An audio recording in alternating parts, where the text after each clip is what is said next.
के तपाईँ आफ्नो सानो व्यवसायलाई ठुलो बनाउन चाहनुहुन्छ तर कसरी गर्ने भनेर सोच्दै हुनुहुन्छ भने यो भिडियो चाहिँ तपाईँको लागि। यो भिडियोको अन्तिममा म 5 वटा मार्केटिङ आइडियाहरू भन्नेछु जुन तपाईँले प्रयोग गर्नुभयो भने धेरैभन्दा धेरै ग्राहकहरू पाउन सक्नुहुन्छ, आफ्नो सामान धेरैभन्दा धेरै बेच्न सक्नुहुन्छ र नाफा कमाउन सक्नुहुन्छ। नमस्ते, म कमल राजवंशी, डाक्टर विवेक बिन्द्राबाट सर्टिफाइड बिजनेस कन्सल्टेन्ट।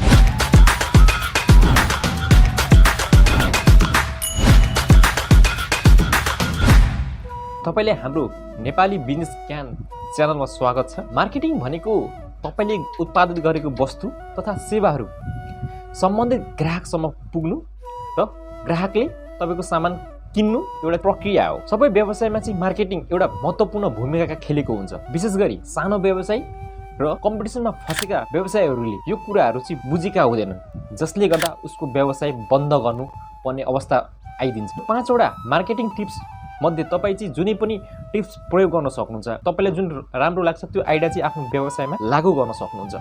नम्बर 1 रहेको छ आफ्नो वेबसाइट या ब्लग बनाउनुहोस्। आफ्नो वेबसाइट र ब्लग बनाइसकेपछि तपाईँले उत्पादित गरेको वस्तु तथा सेवाहरूको बारेमा सम्पूर्ण कुराहरू आफ्नो वेबसाइटमा राख्नुहोस्। वेबसाइटमा राखिसकेपछि तपाईँले एउटा के कुरा फाइदा हुन्छ भने तपाईँले हरेक पटक आफ्नो ग्राहकहरूलाई आफ्नो उत्पादित गरेको वस्तु तथा सेवाहरूको बारेमा भनिराख्नु पर्दैन, जसले एकपल्ट हेरिसकेपछि त्यही कुरा चाहिँ तपाईँले हेरिसकेपछि डाइरेक्ट तपाईँको वेबसाइटबाट डाइरेक्ट तपाईँको सामान खरिद गर्न आउँछ। र आफ्नो वेबसाइट गुगलको फर्स्ट पेजमा र्याङ्क गर्नको लागि तपाईँले चाहिँ एसइओ गर्नुपर्ने हुन्छ।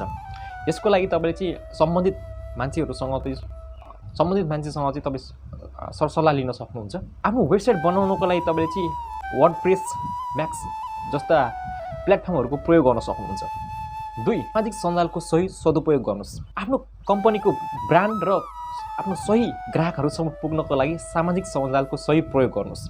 फेसबुक, टिकटक, युट्युब र इन्स्टाग्राम जस्ता लोकप्रिय प्लेटफर्महरूको सही प्रयोग गर्नुहोस्, जसमा तपाईँले आफ्नो कम्पनी उत्पादित गरेको वस्तुहरूको बारेमा भिडियो बनाउन सक्नुहुन्छ। यो कसरी प्रयोग गर्ने त्यसको बारेमा भन्न सक्नुहुन्छ।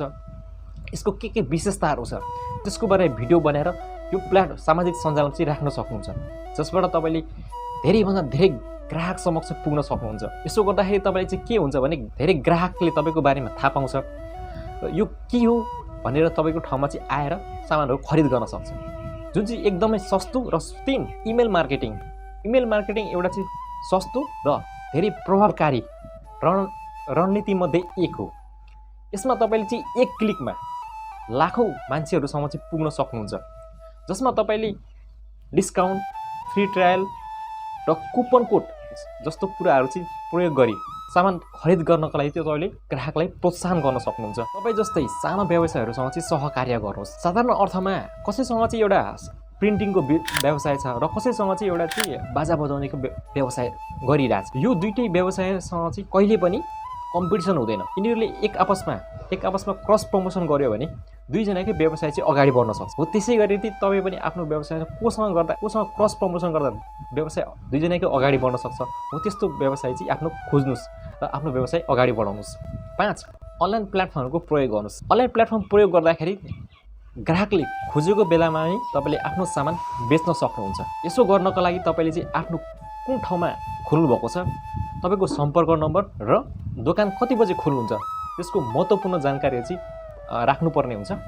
यसका लागि तपाईँले चाहिँ हाम्रो बजार, गुगल माई बिजनेस र दराज जस्तो प्लेटफर्महरूको चाहिँ प्रयोग गर्न सक्नुहुन्छ। यी केही मार्केटिङ आइडियाहरूले तपाईँलाई नेपालमा व्यवसाय ठुलो गर्नमा चाहिँ मद्दत गर्न सक्छ। मलाई आशा छ यो भिडियोबाट तपाईँले चाहिँ केही महत्त्वपूर्ण जानकारी प्राप्त गर्नुभयो। यस्तै भिडियो पाउनको लागि चाहिँ हाम्रो च्यानल सब्सक्राइब गर्नुहोला। भिडियो मन पर्यो भने भिडियोलाई चाहिँ लाइक, सेयर, कमेन्ट गर्नुहोला।